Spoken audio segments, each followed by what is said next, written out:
A Tesla Cybertruck exploded at the Trump Hotel, Las Vegas on the first day of 2025. The Tesla was parked in the valet area. The explosion led the driver in the Tesla and injured 7 people nearby. Provisional info said the Tesla was rented through the Turo app in Colorado.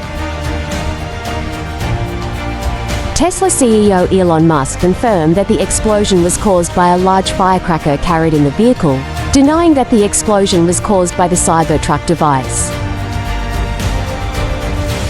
Investigations are still ongoing, including about the motive.